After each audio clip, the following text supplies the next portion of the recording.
I'm Tim Jackson, and this is my Jeep. Doesn't really have a name, I guess we can call it LS Mail.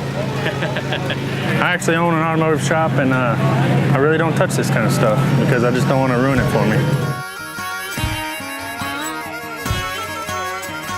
You're like a bad deck of cards that loves to lose. You don't listen to me, and I don't want you to, 'cause we sure have fun throwing my money away.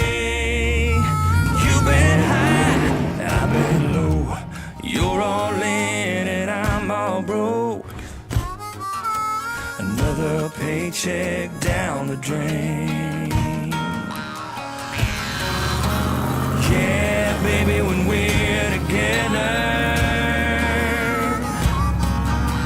it's like Vegas times 3. But in the morning I'll know better, 'cause you're so bad for me. When I first built it, I planned on putting it together and beating the doors off it. Well, it didn't have doors, but now I can. I just kind of have to take it easy. People love it for some reason, and I don't know how to take the compliments, but it means the world to me. I was looking for a CJ roller to build off of and found 2 of these for a lot cheaper. I made 1 out of 2. Unfortunately, I had to scrap the rest, but when I start spending some money on something, I want to enjoy it. So it's every evening, every weekend, and as soon as my wife's about to leave me, I get it finished. So I guess I learned on previous builds, just jump to the good stuff. The 05 Super Duty axles are becoming real popular, and I really like all the benefits and features of those. And you know, Artec having stuff you can order and glue on there and have a kick-ass axle, that's one of the bigger things. 14 bolt in the rear, everybody does it, you know. Turbo 400 and Atlas, 4.3 Atlas. Pretty typical as far as that goes. The 14-inch ORIs. Sticky tires, those changed my life. I don't think I can ever go back to anything else. Battleborn wheels, I'm really happy with those as well. Other than that, just the regular old stuff you need. Steering and brakes. This motor is have an old Mustang of mine. Sold the car, kept the motor, and I thought, that'd be a good rock crawler motor. So it's detuned a good bit. It's a Stroker 6-liter Chevy. 408 cubic inch. It's still built for boost, but a more friendly camshaft, lower compression and such. It's got just a little whiff of nitrous as well. So I like to party, you know? The biggest challenge in particular is the width of the frame. And you can get a good idea if you look at this one.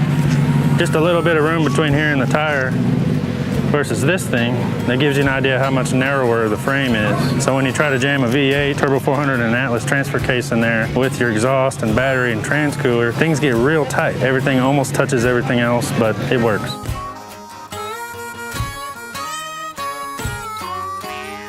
I have 6 Jeeps, but this, it's really weird. And I've gotten in the wrong side about 50 times. And the best way I can explain driving on this side is if you ever ridden passenger with somebody, or maybe you have your wife driving, it's a little scarier on the passenger side. Sorry, Georgia. That's what it's like driving this thing. I haven't got used to it yet, but it adds to the excitement. I built this basically just to work with the way I did the cage. And look before backing was on the original dash, so okay. I feel like I needed that. Gas pedal's original. Is it really? Yeah. The shifter's actually original as well. Now, I messed with it a little bit to get it to work with this transmission. I've become accustomed to it to where I can grab reverse real quick if I need to. All right.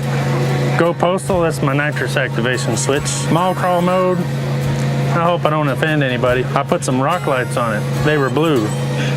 And the first time I switched them on, I thought, oh man, that's not what I was going for. It is what it is. It's fine. I make fun of myself for it. You know, you live and learn. I built the trusses. You know, it took me 8-10 hours to design, cut, weld, etc. So after I built those, I saw an Artec ram mount.